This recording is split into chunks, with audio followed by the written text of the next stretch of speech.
Net follower কমে যাচ্ছে, কেন কমে যাচ্ছে, কী কারণে কমে যাচ্ছে? প্রতিদিন 15 থেকে 20 জন নেট ফলোয়ার কমে যাচ্ছে। আজকে দেখাবো পাখির চোখে রাঙামাটির শহর। একটু চতুর্দিকে দৃশ্যপটটা একটু দেখেন, কত সুন্দর। ক্যামেরায় মনে হচ্ছে যে রাঙামাটির শহর পানির উপরে ভাসছে। আসলেই আপনারা একটু ভালো করে লক্ষ্য করে দেখবেন, যারা রাঙামাটি চিনেন, রাঙামাটিকে জানেন, তারা হয়তো বুঝতে পারবেন। এটা হচ্ছে রাঙামাটি চট্টগ্রামের যে মূল সড়ক, এই মূল সড়ক হচ্ছে এটা। আর ওই যে দূরে একটু লক্ষ্য করুন, দূরে যে পাহাড়টা দেখা যাচ্ছে, ওটা হচ্ছে রাঙামাটির প্রবেশ মুখে যে মানিকছড়ির পাহাড় থাকে, ওই মানিকছড়ির পাহাড়। নেট ফলোয়ার কেন কমে যাচ্ছে সেটাই বুঝতেছি না।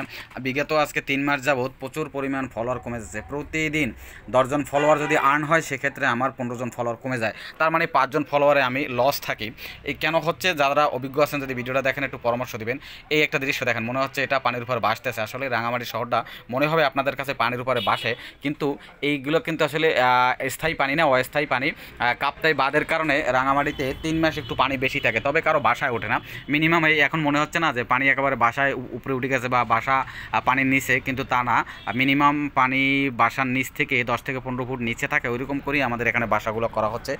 যেহেতু রাঙামাটিটা কিন্তু সমতল থেকে, সমুদ্রপৃষ্ঠ থেকে প্রায় 300 ফিট উপরে, সেক্ষেত্রে কিন্তু আপনারা আবার মনে করেন যে পাহাড়ে যারা আছে তারা এইভাবে পাহাড়ের মানুষগুলো তো ডুবে যাবে এই অবস্থা দেখে। এই যে সুন্দর দৃশ্যগুলো, এই দৃশ্যগুলো আপনারা কোথায় পাবেন? কোথাও পাবেন না। আপনারা অনেকেই লাদাখ চলে যান, অনেকেই কাশ্মীর চলে যান, অনেকেই আবার মনে করেন বিদেশ ঘুরেন। কিন্তু আমি আপনাদের কাছে একটা অনুরোধ করবো, আপনারা আগে কিন্তু রাঙামাটি ঘুরবেন, খাগড়াছড়ি ঘুরবেন, বান্দরবন ঘুরবেন। কত সুন্দর একটা মসজিদ, এটা হচ্ছে পার্বত্য চট্টগ্রাম উন্নয়ন বোর্ড মসজিদ। এই মসজিদটা খুবই সুন্দর। এটা হচ্ছে সেই রাস্তা। কেন নেট ফলোয়ার কমে যাচ্ছে, কী কারণে ফলোয়ার কমে যাচ্ছে, অভিজ্ঞরা যদি জানেন একটু জানাবেন। আমাকে প্রতিদিনই অনেকে ফলো করে, বলে ভাই ফলো ব্যাক দেন।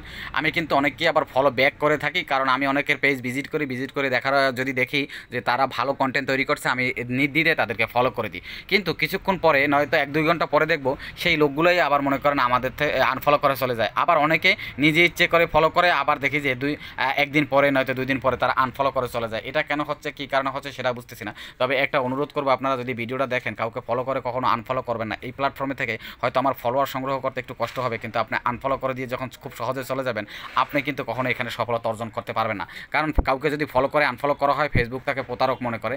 আর যদি প্রতারক মনে হয়, ফেসবুকের কাছে ধরা পড়ে যান আপনি, ওই যে পাহাড়টা দেখেন, এই পাহাড়টা কিন্তু অনেক সুন্দর, রাঙামাটির প্রবেশ মুখ, তাহলে কখনোই আপনি এখান থেকে সফলতা অর্জন করতে পারবেন না। ফেসবুক কখনো মিথ্যাবাদী প্রতারককে যারা ছলনা করে ফেসবুকের সাথে, ফেসবুকের ফলোয়ারদের সাথে, তাদেরকে কখনো ভাইরাল করে না। ফেসবুকের গঠন এবং নীতিমেলা মেনে কাজ করুন, অবশ্যই আপনি কখনো না কখনো সফলতা অর্জন করতে পারবেন। যদি ফেসবুকের সাথে প্রতারণা করেন, সারা জীবন আপনি সফলতা অর্জন করতে পারবেন না।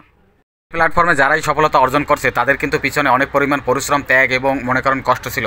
আপনারা হয়তো দেখতেছেন আজকে অমুকে হাজার হাজার মনে করেন যে ফলোয়ার নিয়ে আসছে, হাজার হাজার টাকা ইনকাম করতেছে, মাসে 50 লাখ 60 লাখ কোটি টাকা ইনকাম করতেছে ফেসবুকের মাধ্যমে। তারা কিন্তু একদিনে কেউ মনে করেন এখানে আসে না, তাদের মিনিমাম 2 থেকে 3 বছর এখানে স্ট্রাগল ছিল। হয়তো আমাদের সামনে খুব দ্রুত পাইছি বা আমরা দেখছি তার সফলতার সময়, কিন্তু তার ব্যর্থতার গল্প আমরা জানি না। তাই কেউ প্রতারণা করবেন না, সঠিক নিয়মে কাজ করেন, তাহলে আপনার সামনে সফলতা ধরা দিবে। সফলতা দেওয়ার আগে আপনি যদি মনে করেন যে আপনি প্রতারণা করছেন, কেউ জানবে না, তাহলে কিন্তু আপনি চরম ভুল করবেন।